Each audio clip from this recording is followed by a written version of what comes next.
let's address the elephant in the room. Do you need to have watched the Cinderella musical from 1997 to understand this one?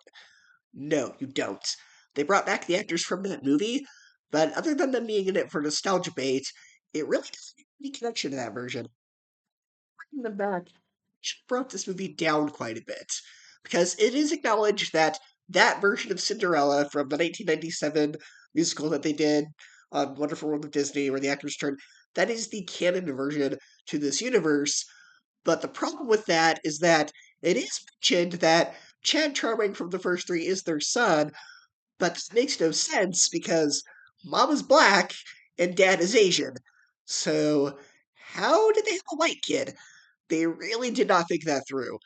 And on top of that, the stepmother in this is also not played by the same actress as she is in that version. So there's so much wrong with this, continuity wise. And also, we're supposed to believe that Cinderella and Charming met in high school, even though in the original movie that these actors are from, they don't meet until the ball, just like in the original story. And Ursula has a sister in this, but her name is not Morgana like it was in Little Mermaid 2. And if you're going to connect all the Disney movies, you should at least keep their continuity consistent. And this doesn't feel like it's doing that at all. I will say it is the best looking of the four movies. You can tell they gave this one the highest budget because it doesn't have that TV movie look. It looks like there was money put into this, but that's really the only good thing I have to say about it. Because the plot is basically just Alice with the Looking Glass, where they use time travel to try and stop the Queen of Hearts from turning evil. And even though Uma comes back for a brief scene or two, they don't mention Harry, which is odd because Harry, if you've seen the other movies, was super in love with her and loyal to her, and now he's just gone, and they didn't explain this. And the object they use for the time travel is a pocket watch. And in the show Miraculous Ladybug, there is a rabbit superhero that also has time travel powers who uses a pocket watch.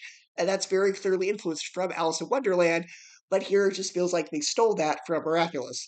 And the end of this movie frustrates me because they do succeed in their mission. They make sure Queen of Hearts doesn't turn evil, but then the moment she attacked and set the whole plot into motion, and she's clearly not evil anymore. So why were the inhabitants of Wonderland not allowed to travel to Oradon?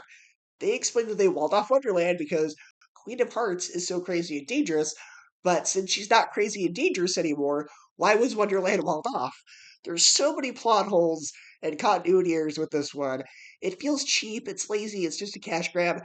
Stick with the first three movies and skip this one. For me, it gets a D, a 6 out of 10, and 1 out of 5 stars.